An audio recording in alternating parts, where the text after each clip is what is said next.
Hi friends, আমি সৌমিত্র রক্ষিত আর তোমরা দেখছো আমার ইউটিউব চ্যানেল ক্লাস অ্যাপার্ট এসার। আজকে আরেকটা নতুন ভিডিও নিয়ে এসেছি এবং সেই ভিডিওতে আমি অ্যাকচুয়ালি ডিসকাস করছি ডু, মেক অ্যান্ড প্রিপেয়ার। এই তিনটে যে শব্দ, এই তিনটে শব্দর ব্যাখ্যাটা কি কি, আলাদা আলাদা, তাদের মধ্যে ডিফারেন্সেসগুলো কি, কোন কোন ক্ষেত্রে স্পেসিফিক্যালি কোন কোন ক্ষেত্রে মেককে ব্যবহার করতে পারি, কোথায় ডুকে ব্যবহার করতে পারি এবং কোথায় প্রিপেয়ারকে ব্যবহার করতে পারি। কেননা অনেক স্টুডেন্টেরই এই জায়গাগুলোতে খুব প্রবলেম হয় যে কোনো জায়গাতে ডু বসাতে যাচ্ছে তো মনে হচ্ছে যে মেক হবে, মেক বসাতে যাচ্ছে তো মনে হচ্ছে প্রিপেয়ার হবে। এই কনফিউশনটা যাতে না থাকে এই কারণেই আমি এই ভিডিওটা বানাতে চলেছি। তোমরা অবশ্যই এই ভিডিওটাকে শেষ অবধি দেখো। শেষ অবধি দেখলে তোমাদের এই যে ডু, মেক আর প্রিপেয়ার সম্বন্ধে যে মানে কনফিউশনটা হয় সেটা কিন্তু আর থাকবে না। চলো আমরা দেখে নিই ফার্স্ট স্লাইডে কি আছে।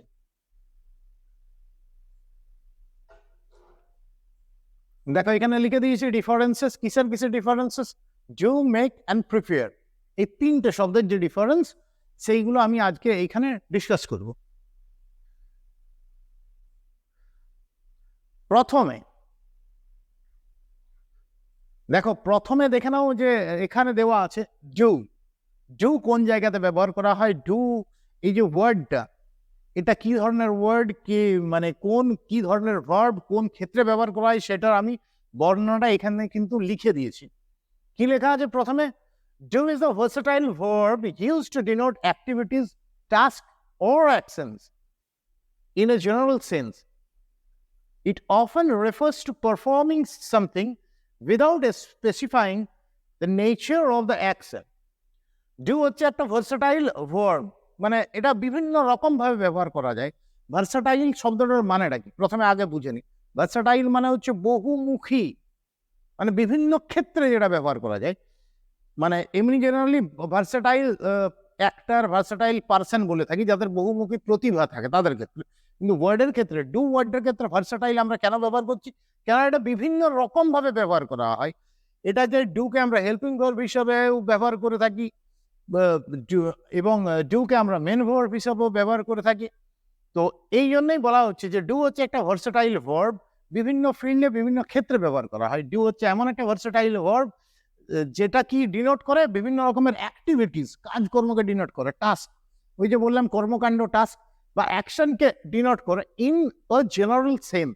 স্পেসিফিক কোনো কিছু নেই, জেনারেলি কোনো কিছু করা মানেই, কোনো কাজ করা মানেই আমরা ডুকে সেখানে ব্যবহার করতে পারি। It often refers to performing something without specifying the nature of the action.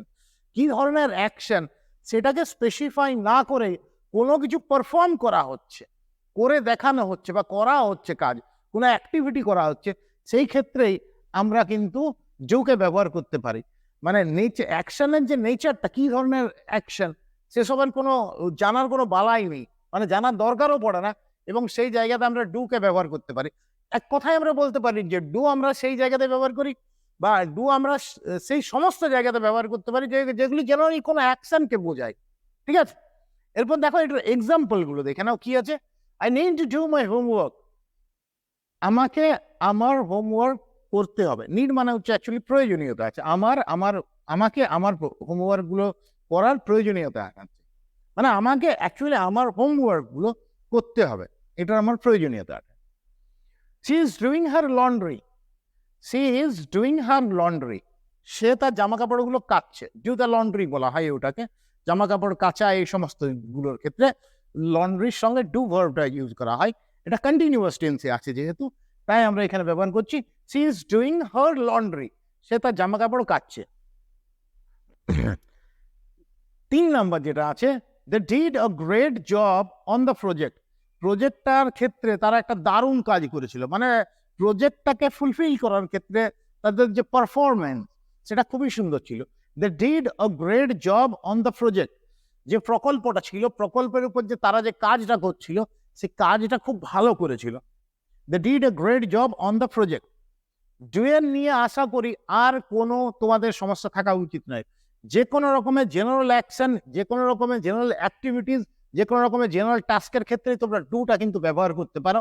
এখানে নেচার অফ অ্যাকশন, কি ধরনের অ্যাকশন সেটাকে না ভেবেই, সেটাকে স্পেসিফাই না করেই আমরা কিন্তু ডুকে ব্যবহার করতে পারি। এরপরে দেখে নি কি আছে। এরপরে আছে মেক। মেক, এই যে ওয়ার্ডটা, মেক typically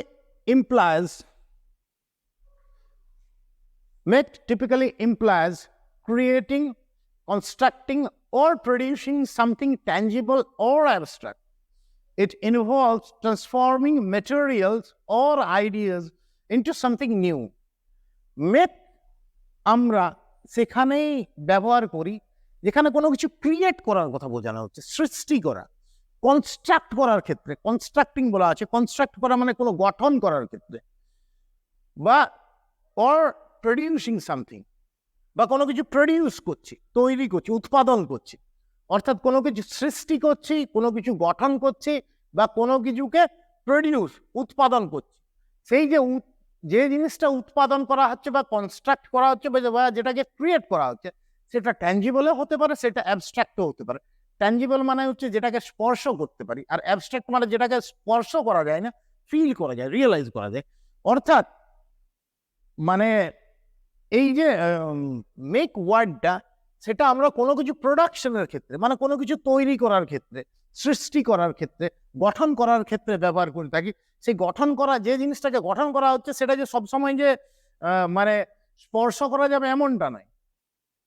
যে কোনো ধরে নাও, তুমি ধরে নাও কোনো একটা ট্যাঞ্জিবল জিনিস যেটাকে স্পর্শ করা যাবে, সেটার ক্ষেত্রে তুমি যেরকম ভাবে ব্যবহার করতে পারো। অ্যাবস্ট্রাক্ট জিনিস যেগুলোকে ফিল করা যায়, যেগুলোকে আমরা টাচ করতে পারি না কিন্তু ফিল করতে পারি, সেই অ্যাবস্ট্রাক্ট জিনিসের ক্ষেত্রে আমরা মেক ভার্বটাকে ব্যবহার করতে পারি। ইট involves transforming materials or ideas into something new. কোনো ম্যাটেরিয়ালসকে, কোনো উৎপাদনকে, মানে কোনো উপকরণকে বা কোনো আইডিয়াকে কোনো কিছু নতুন জিনিস গঠন করার ক্ষেত্রে যদি ব্যবহার করা হয়, তখনও আমরা মেক ওয়ার্ডটাকে ব্যবহার করে থাকি। অর্থাৎ সেটা স্পর্শ করার মতো জিনিস হোক বা কোনো মানসিক জিনিস হোক, সমস্ত কিছু। যেমন মেক এ ডিসিশন, সিদ্ধান্ত নেওয়া, এটাকে তো আমরা ছুঁতে পারছি না, স্পর্শ করতে পারছি না, কিন্তু সেখানেও মেক করা হলো। আমার যে সমস্ত এক্সপিরিয়েন্সেস গুলো আছে বা যে সমস্ত জিনিসগুলো দেখছি, সেটার উপর ভিত্তি করে আমি কোনো মানে একটা সিদ্ধান্তে পৌঁছাচ্ছি। অর্থাৎ যে উপকরণগুলো ছিল সেইগুলোর উপর ভিত্তি করে আমি একটা সিদ্ধান্তে উপনীত হচ্ছি, সিদ্ধান্ত তৈরি করছি, কনস্ট্রাক্ট করছি। সেই জায়গাতেও কিন্তু আমি মেক ব্যবহার করলাম। আর এরপর দেখো কংক্রিট জিনিস, সেখানে আমরা কি রকম ভাবে জিনিস ব্যবহার করছি মেক শব্দটাকে। সি মেক্স ডেলিশিয়াস কেকস, সে খুব সুস্বাদু কেক বানায়, সে খুবই সুস্বাদু কেক বানায়। দেখো এখানে মেক আমরা ব্যবহার করেছি। পরেরটা কি আছে? He made a wooden table, সে একটি কাঠের টেবিল বানালো। উপকরণ ছিল কাঠ, সেখান থেকে একটা নতুন কোনো কিছু জিনিস তৈরি করছে, সেটা হচ্ছে টেবল। তাহলে কি হলো? He made a wooden table, সে একটি কাঠের টেবিল তৈরি করলো। এরপর দেখো যে এক্সাম্পলটা আমি প্রথমে দিয়েছিলাম ওই রকমই, the made a decision to move forward, the made a decision to move forward, তারা একটা ডিসিশন নিয়েছিল যে তারা এগিয়ে যাবে, তারা সিদ্ধান্ত নিয়েছিল যে তারা এগিয়ে যাবে। অর্থাৎ তাদের যে এক্সপিরিয়েন্সেস গুলো, যে সমস্ত এক্সপিরিয়েন্সেস গুলো তাদের হয়েছে, সেটার উপর ভিত্তি করে তারা একটা সিদ্ধান্তে উপনীত হলো। অর্থাৎ যে এক্সপিরিয়েন্সেস গুলো, সেইগুলোকে যদি আমরা উপকরণ ভাবি বা উপাদান ভাবি, সেইগুলোর উপর নির্ভর করে তারা একটা নতুন জিনিস ক্রিয়েট করছে। সেই নতুন জিনিসটা কি? সেটা হচ্ছে একটা ডিসিশন, ঠিক আছে, একটা সিদ্ধান্ত। এবং সেই জন্য আমরা এখানে ব্যবহার করেছি the made a decision to move forward, যে তারা এগিয়ে যাবে, তারা ডিসিশন নিয়েছিল যে তারা এগিয়ে যাবে। ঠিক আছে, তাহলে মেকটা আমরা কোথায় ব্যবহার করে থাকি? আরো একবার বলে দিই, মেক কোনো কিছু কনস্ট্রাক্ট করা, অর্থাৎ মেক টিপিক্যালি ইমপ্লাইজ ক্রিয়েটিং, কোনো কিছু সৃষ্টি করা, কনস্ট্রাক্টিং কোনো কিছু গঠন করা, অর প্রডিউসিং কোনো কিছু উৎপাদন করা। সেই সমস্ত কিছু ক্ষেত্রে যেটা হতে পারে যে ট্যাঞ্জিবল, যেটাকে স্পর্শ করা যাবে, বা অ্যাবস্ট্রাক্ট, যেটাকে স্পর্শ করা যাবে না, শুধু ফিল করা যাবে। এই সমস্ত ক্ষেত্রে কনস্ট্রাকশনের যদি ব্যাপার থাকে, বা ক্রিয়েটের ব্যাপার থাকে, বা প্রডিউসের ব্যাপার থাকে, তাহলেই আমরা কিন্তু মেককে ব্যবহার করে থাকি। চলো নেক্সট স্লাইডে দেখি কি আছে। প্রিপেয়ার, প্রিপেয়ারটা কি রকম ভাবে ব্যবহার করা হয় আগে বলে দিই, এটা কোন জায়গাতে থাকে। prepare involves getting ready or making arrangements for something specific, often in advance of an event or action. It suggests making something ready for use or consumption. For example, ওগুলো পরে দেওয়া আছে, যাই হোক, প্রিপেয়ার ওয়ার্ডটা কোন জায়গাতে ব্যবহার করা হয়? Prepare involves getting ready or making arrangement, তৈরি করা হচ্ছে বা অ্যারেঞ্জমেন্টস করা হচ্ছে, অর্থাৎ সমস্ত কিছু রেডি করা হচ্ছে কিসের জন্য? ফর সামথিং স্পেসিফিক, কোনো একটা নির্দিষ্ট জিনিসের জন্য কোনো কিছুকে রেডি করা, তৈরি করা, অ্যারেঞ্জমেন্ট করা। Often in event of an in advance of an event or action, কোনো কিছু একটা ঘটতে চলেছে, কোনো একটা ঘটনা আছে বা কোনো একটা অনুষ্ঠান আছে বা কোনো একটা ইভেন্ট আছে, সেইগুলোর জন্য আগে ভাগেই কোনো কিছুকে রেডি করছি, প্রস্তুত করছি, সেই জায়গাতে আমরা প্রিপেয়ার শব্দটা ব্যবহার করে থাকি। ইট suggest making something ready for use, এবং প্রিপেয়ার শব্দটা সেক্ষেত্রেও ব্যবহার করা হয় যে আমরা কোনো কিছু, এমন কোনো জিনিসকে তৈরি করছি যেটাকে আমরা ইউজ করবো পরবর্তীকালে, সেই ক্ষেত্রে। অর্থাৎ কোনো কিছুকে তৈরি করা পরবর্তীকালে ব্যবহারের জন্য, সেই ক্ষেত্রে আমরা এই প্রিপেয়ার ওয়ার্ডটা ব্যবহার করতে পারি। কনজামশনের জন্য, অর্থাৎ যেটাকে গ্রহণ করব আমরা, সেই ক্ষেত্রে আমরা প্রিপেয়ার ওয়ার্ডটাকে ব্যবহার করতে পারি। বা আরো অন্যরকম ভাবে যদি বলি, তাহলে কি, আমরা কোনো একটা ইভেন্ট, কোনো একটা ঘটনা, কোনো একটা ইভেন্ট হতে চলেছে, কোনো একটা অ্যাকশন হতে চলেছে, সেটার জন্য আমরা কি প্রস্তুতি নিচ্ছি। এই যে প্রস্তুতি নেওয়া বা প্রস্তুত করা কোনো কিছুকে, সেই ক্ষেত্রে আমরা প্রিপেয়ার ওয়ার্ডটাও ব্যবহার করে থাকি। এক্সাম্পল হিসাবে আমরা দেখি, she prepare dinner for the guest, সে গেস্টদের জন্য ডিনার প্রস্তুত করেছিল। এই যে প্রস্তুত করা, এই সেন্সে আমরা ব্যবহার করে থাকি। She prepare dinner for the guest, সে গেস্টদের জন্য, অতিথিদের জন্য ডিনার, রাত্রের খাবার প্রস্তুত করেছিল। He is preparing for his exam, সে তার পরীক্ষার জন্য তৈরি হচ্ছে, নিজেকে তৈরি করছে বা নিজে তৈরি হচ্ছে। এই যে দেখো, ভবিষ্যতে কোনো একটা অ্যাকশন হবে, সেটার জন্য প্রস্তুতি নেওয়া, সেটার ক্ষেত্রে দেখো হি ইজ প্রিপেয়ারিং হচ্ছে।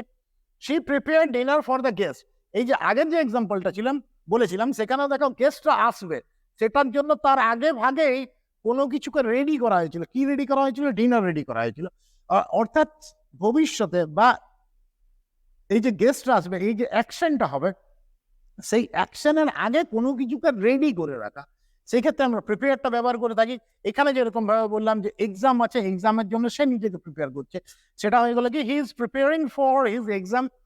থার্ড যেটা আছে, they prepared a presentation for the meeting, তারা মিটিং এর জন্য একটা প্রেজেন্টেশন তৈরি করলো। কম্পিউটারে যে প্রেজেন্টেশন আমরা করি, যেটাকে পিপিটি বলে থাকি, সেই প্রেজেন্টেশন তারা তৈরি করলো কিসের জন্য? মিটিং এর জন্য। অর্থাৎ পরবর্তীকালে মিটিংটা হতে চলেছে, কিছু সময় পরে, কয়েক ঘন্টা পরে বা কয়েকদিন পরে হতে পারে, যে একটা ফিউচার ইভেন্ট আছে, এবং সেটার জন্য আগে ভাগে আমরা কি করলাম? কোনো কিছুর একটা প্রোডাকশন করলাম। কি প্রোডাকশন? সেটা হচ্ছে প্রেজেন্টেশন তৈরি। কম্পিউটারে যে প্রেজেন্টেশন হয় সেটা। তো এইখানে যে দেখো, এখানে বলেছিলাম আমি যে কোনো কিছুকে পরবর্তীকালে ব্যবহারের জন্য আগে ভাগে তৈরি করে রাখা বা তৈরি করা, সেটার ক্ষেত্রে আমরা প্রিপেয়ার ওয়ার্ডটা ব্যবহার করে থাকি।